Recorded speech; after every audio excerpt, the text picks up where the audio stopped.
வணக்கம் நேர்களே, என்னுடைய சேனல் அக்கவுண்ட்ஸ் அண்ட் காஸ்டிங் குருவுக்கு உங்களை நான் வரவேற்கிறேன். இந்த வீடியோல exceptions to the rule that income of previous year is taxed in assessment year அதை பற்றி தான் நம்ம பார்க்க போகிறோம். Exceptions to the rule that income of previous year is taxed in assessment year. As per the income tax act படி previous இயரில் நம்ம என்ன இன்கம் ஜென்ரேட் பண்ணியிருக்கோமோ அந்த இன்கமுக்கு அசஸ்மெண்ட் இயரில் தான் வந்துட்டு டேக்ஸ் வந்து சார்ஜ் பண்ணுவாங்க. But in some special cases government வந்து என்ன பண்ணியிருக்காங்கன்னா சம் எக்ஸப்ஷன்ஸ் வந்து கொடுத்துருக்காங்க. அதாவது however in some special cases the government does not want to wait until the next year to collect tax. So the Income Tax Act provides exceptions where income is taxed in the same year itself, that is taxed in the previous year itself. அதாவது சில special கேசஸ்ல மட்டும் previous இயர்ல earn பண்ண இன்கம்க்கு previous இயர்லயே as per the income tax act படி tax வந்துட்டு charge பண்ணுவாங்க. அது என்னென்ன ஸ்பெஷல் கேசஸ் அப்படிங்கிறத நம்ம அப்கமிங் ஸ்லைட்ஸ்ல பார்க்கலாம். Income of non-resident from shipping business, income of persons leaving India permanently, income of association of persons or body of individuals or artificial juridical person formed for a temporary purpose, income of persons likely to transfer property to avoid tax, discontinued business income. இதெல்லாம் வந்து பார்த்தீங்கன்னா exceptions. அதாவது இந்த exception கேட்டகரியில் நீங்கள் ஏதாவது income generate பண்ணியிருக்கீங்க அப்படின்னா அந்த இன்கமுக்கு ப்ரீவியஸ் இயர்லேயே டேக்ஸ் வந்து கவர்மெண்ட் சார்ஜ் பண்ணிடுவாங்க.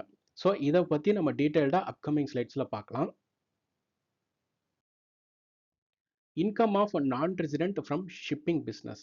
அதாவது if a non-resident shipping company earns income from shipping in India, tax is charged immediately in the same year. Government collects tax immediately because the ship may leave India அப்படிங்கிறாங்க. அதாவது ஒரு நான் resident shipping company வந்துட்டு இந்தியாவில் income வந்து earn பண்ணுறாங்க through shipping business. So அந்த இன்கமுக்கு அந்த ப்ரீவியஸ் இயர்லேயே கவர்மெண்ட் வந்து டேக்ஸ் வந்து சார்ஜ் பண்ணிடுவாங்க. ஏன்னா அவங்க ஒரு நான் ரெசிடென்ட் ஷிப்பிங் கம்பெனி, அவங்க வந்து இந்தியா விட்டு போயிடுவாங்க. ஸோ அவங்க ஒன்ஸ் இந்தியா விட்டு போயிட்டாங்கன்னா அவங்க கிட்ட வந்து டேக்ஸை வந்து கலெக்ட் பண்ண முடியாது. அதனால இந்த நான் ரெசிடென்ட் ஷிப்பிங் கம்பெனி பொறுத்த வரைக்கும் இந்தியாவில் அவங்க ஏர்ன் பண்ண இன்கம்க்கு அந்த ப்ரீவியஸ் இயர்லேயே டேக்ஸை வந்து சார்ஜ் பண்ணிடுவாங்க. இங்கே எக்ஸாம்பிள் கொடுத்துருக்கேன். A foreign ship comes to Chennai port and earns freight income.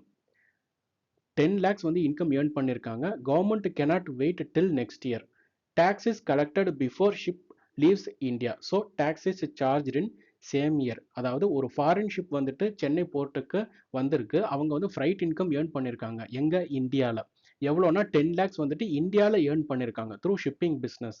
So government என்ன பண்ணுவாங்கன்னா இவங்க ஒரு நான் ரெசிடென்ட் ஷிப்பிங் கம்பெனி அப்படிங்கிறதுனால இவங்க கண்டிப்பாக இந்தியா விட்டு போயிடுவாங்க. ஒன்ஸ் அவங்க இந்தியா விட்டு போயிட்டாங்கன்னா டேக்ஸை வந்து கலெக்ட் பண்ணுறது ரொம்ப கஷ்டம், கலெக்ட் பண்ண முடியாது. அதனால் அந்த ப்ரீவியஸ் இயர்லேயே வந்துட்டு டேக்ஸை வந்துட்டு கவர்மெண்ட் கலெக்ட் பண்ணிடுவாங்க. ரீசன் ஃபார் எக்ஸப்ஷன் இங்கே கொடுத்துருக்கேன். நான் resident may leave India, difficult to collect tax later. அதனால் ப்ரீவியஸ் இயர்லேயே டேக்ஸை வந்து கலெக்ட் பண்ணிடுவாங்க. Income of person leaving India permanently. இப்போ ஒரு பர்சன் இந்தியாவை விட்டு பர்மனண்ட்டாக போறாரு அப்படிங்கும் பொழுது அந்த பர்சன் ஏர்ன் பண்ண இன்கமுக்கு ப்ரீவியஸ் இயர்லேயே கவர்மெண்ட் டேக்ஸை சார்ஜ் பண்ணிடுவாங்க. ஏன்னா அந்த பர்சன் ஒன்ஸ் இந்தியாவை விட்டு போயிட்டாருன்னா அவர்கிட்ட வந்து டேக்ஸை வந்து கலெக்ட் பண்ண முடியாது. அதனால எந்த ப்ரீவியஸ் இயர்ல அவங்க இன்கம் ஏர்ன் பண்ணாங்களோ அந்த ப்ரீவியஸ் இயர்லேயே டேக்ஸை வந்து சார்ஜ் பண்ணிடுவாங்க. Mr. Arun is leaving India permanently on 1st January 2025. Income earned from April 2024 to January 2025 is 6 lakhs. Government will not wait till next year. Tax is charged immediately.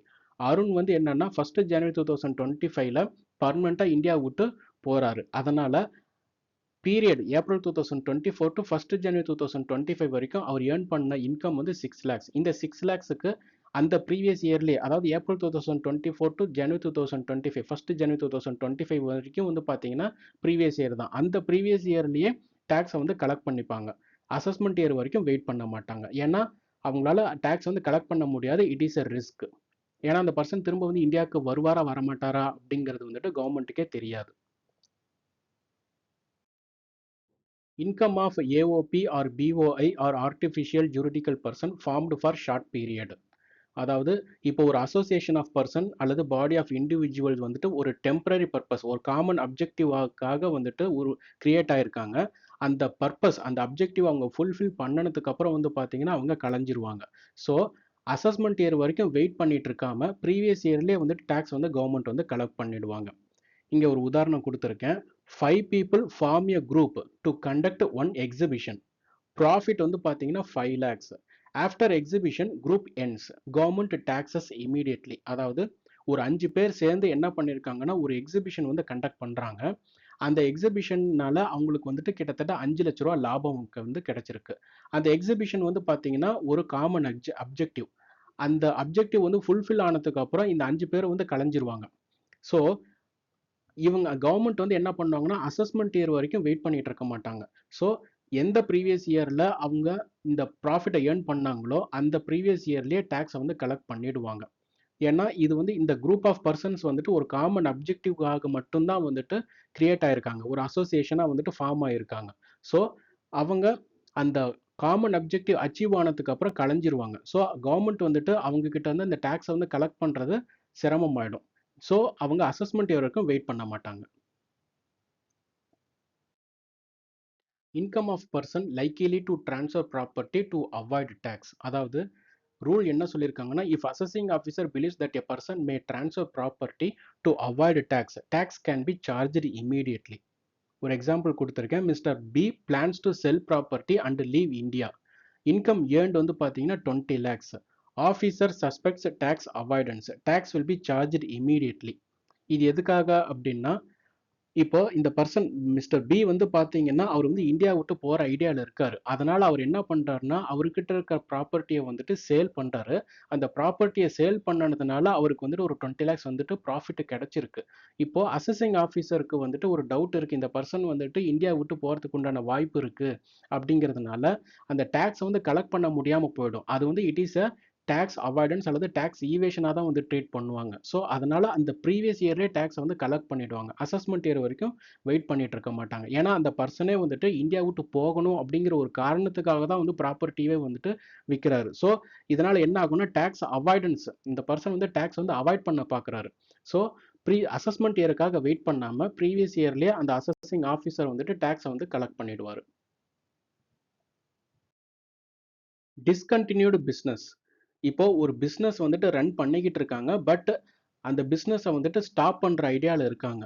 So அந்த டிஸ்கண்டினியூவான ஒரு பிஸ்னஸை வந்துட்டு assessment year வரைக்கும் wait பண்ணிட்டு இருக்காம எந்த previous இயரில் அந்த பிஸ்னஸை டிஸ்கண்டினியூ பண்ணாங்களோ அந்த ப்ரீவியஸ் இயர்லேயே டேக்ஸை வந்து கலெக்ட் பண்ணிடுவாங்க. ஏன்னா ஒன்ஸ் பிஸ்னஸை டிஸ்கண்டினியூ பண்ணிட்டாங்கன்னா அசஸ்மெண்ட் இயரில் அந்த பிஸ்னஸ் வந்துட்டு இருக்காது. ஸோ அசஸிங் ஆஃபீஸர் கவர்மெண்ட் வந்துட்டு அசஸ்மெண்ட் இயர் வரைக்கும் வெயிட் பண்ணாமல் எந்த ப்ரீவியஸ் இயரில் அந்த பிஸ்னஸை க்ளோஸ் பண்ணாங்களோ அந்த க்ளோஸ் பண்ண வருஷத்திலே டேக்ஸை வந்து கலெக்ட் பண்ணுவாங்க. Example, business closed on 31st December 2024. Income from April to December 8 lakhs. Tax charged immediately. இப்போது இந்த பிஸ்னஸ் வந்து பார்த்தீங்கன்னா 31st டிசம்பர்லேயே க்ளோஸ் ஆகிடுச்சு. ஸோ அந்த க்ளோஸ் பண்ண பீரியட், அதாவது ஏப்ரல் டு டிசம்பரில் வரைக்கும் அந்த பிஸ்னஸ்லேருந்து 8 lakhs வந்துட்டு இன்கம் ஏர்ன் பண்ணியிருக்காங்க. ஸோ அசஸ்மெண்ட் இயர் வரைக்கும் வெயிட் பண்ணாமல் ப்ரீவியஸ் இயர்லேயே டேக்ஸ் வந்து சார்ஜ் பண்ணிவிடுவாங்க. ஏன்னா ஃபஸ்ட் ஏப்ரல் 2025லேருந்து இந்த பிஸ்னஸே வந்துட்டு இருக்காது. ஏன்னா அவங்க 31st December 2025லேயே க்ளோஸ் பண்ணிட்டாங்க. ஸோ அந்த ப்ரீவியஸ் இயர், அதாவது ஏப்ரல் டு டிசம்பர்லேயே டேக்ஸை வந்துட்டு சார்ஜ் பண்ணி ஆகணும் கவர்மெண்ட். இல்லைனா அந்த டேக்ஸை வந்துட்டு அவங்களால கலெக்ட் பண்ண முடியாது. இந்த வீடியோவில் exceptions to the rule that income of previous year is taxed in assessment இயரை நம்ம டீட்டெயில்டாகவே பார்த்தோம். உங்களுக்கு ஒரு கிளியர் அண்டர்ஸ்டாண்டிங் கிடைச்சிருக்குன்னு நான் நம்புகிறேன். என்னுடைய சேனல் அக்கௌண்ட்ஸ் அண்ட் காஸ்டிங் குருவை நீங்கள் இன்னும் சப்ஸ்கிரைப் பண்ணலைன்னா சப்ஸ்கிரைப் பண்ணுங்கள். உங்கள் ஃப்ரெண்ட்ஸ் அண்ட் கலீக்ஸுக்கு இந்த யூடியூப் சேனலோட லிங்க்கை வந்து ஷேர் பண்ணுங்கள்.